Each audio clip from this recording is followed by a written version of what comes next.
I love making things. I've always loved making things. When I was a kid, I grew up making forts, snow forts, bicycle jumps, anything we could get our hands on.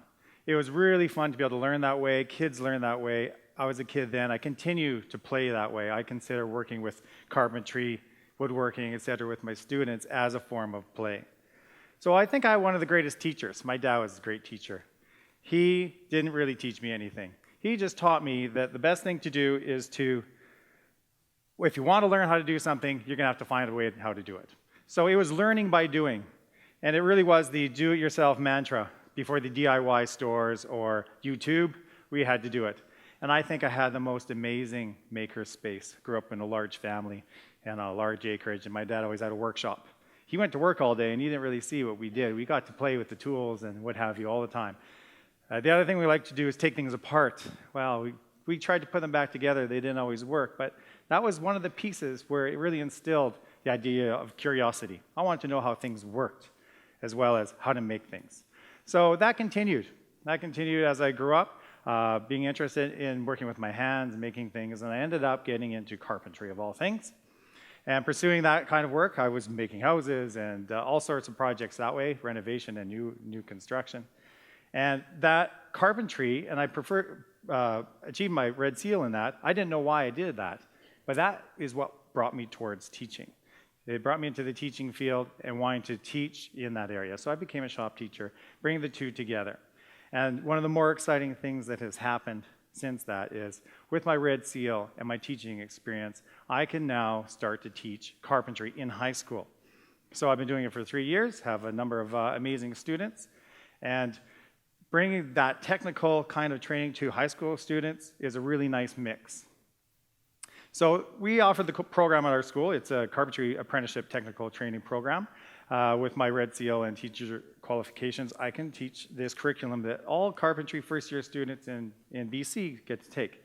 It's itself is a rather direct and outcomes-motivated curriculum, and it's not the most exciting thing. It's not necessarily the strongest foundation for personalized learning or creating innovation and curiosity in a student on its own. But the fun part is being able to take that and going farther with it. So learning some of these basic skills and then going farther with it in or teaching and learning for our students. So one of the things that we get to do are a number of different projects we get to build together. And in the class, we have to learn about it first of all. And one of the pieces that we have to learn about is math. We have heard math earlier today, referred to many times. It's not everybody's favorite subject area. But we do have to learn things like measurement, area, volumes, ratio, trigonometry, these sort of things. So you introduce that into the classroom, and it's not the most exciting time for my students at times, but they start to see how they can use it.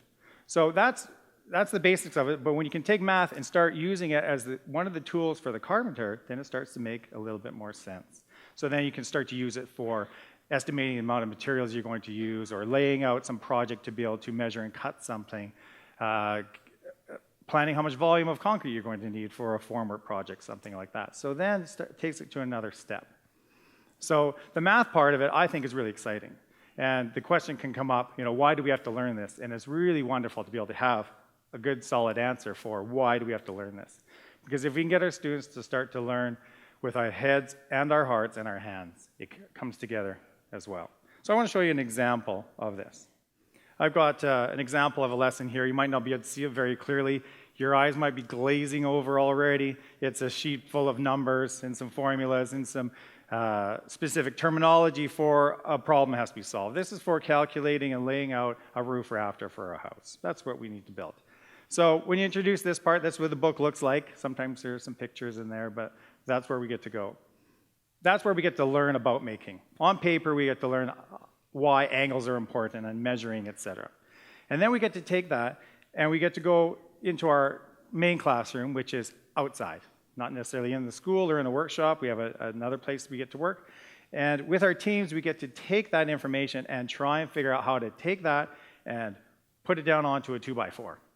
We use measuring tapes and pencils, et cetera, to be able to do that. And as a team, we have to figure that out. And then we get to cut it And it may fit or may not, but sometimes it does. And that level of thinking is really quite involved to be able to take that information and then take the tools and get it down onto that piece of wood to actually turn it into something that you hope it will be. So I have a picture of my student here who's pretty proud of his roof he's put together. I think most of those pieces fit fairly well.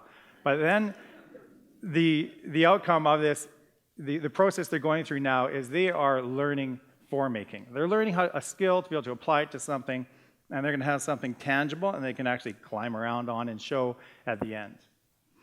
That's a major piece. With the projects we're working on, math is a great example of that.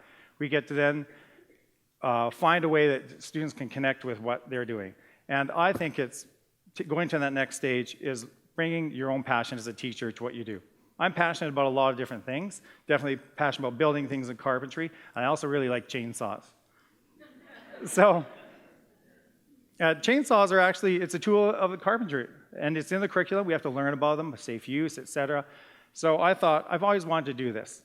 So I had this great idea. I've always wanted to do this, is take an Alaska chainsaw mill. I borrowed an old mill and chainsaw from my father-in-law. You can see it's from about the 1960s. That's even older than me. And it took some thinking and work to get it going, because then run for many years, and I got it going, and then we needed a log, right? So you go to Craigslist. Go to Craigslist to find a log that's being taken down for a house to be built. Douglas fir log sitting here. So we've got the log. I borrowed a trailer, got it on there, got it to the school, got it off again. Okay, now what? I got a colleague of mine together. We got the saw going. We tried it for the first time. And it really was like getting a book, highly recommended, anticipated book, opening it up for the first time and reading the first page. When we cut the first piece off of that, it was really exciting for me to be able to see that. And the teacher I was working with, he'd been teaching for 35 years, and he was still excited. So once I practiced a little bit and I did some safety training with my students, I got them involved in coming with me on this journey of actually cutting them with me. We had some ideas. We wanted to cut some live edge slabs, etc., to make some furniture, do some woodwork projects. And then looking at, I think that log that's right there in the picture, we started cutting it into some timbers, because I actually really like timber framing as well. So I thought, why don't we cut some of these into some 6x6 timbers, see where this can go? And they thought it was a good idea, so we kept on doing that. We get lots of people coming by. My principal walks by, teachers walk by, students, general public. So what are you doing? What are you cutting? What's this for? And our answer was, we don't know yet. We cut first, ask questions later. We're not exactly sure what we're going to do. So we were just cutting to see where it would go. And cutting those first couple logs gave us some ideas, and we decided to make these timbers. And those timbers are the project we carried on with. Learning how to do timber framing was a passion of mine. It's actually trying to do something quite substantial and highly technical with some very simple tools. But it's a great way to be able to take some of the things we've been making, some of the timbers we've been making, and turning it into something substantial. And that was a really fun piece to do. Getting my students involved in some of this in a safe way, but it was really great. We got to take a break from our regular projects. First projects we do, we put them up and take them down. It's not the most exciting piece, because you have to take them up and then take all the nails apart and stack all the lumber up again. Then we get to start making some projects we get to keep.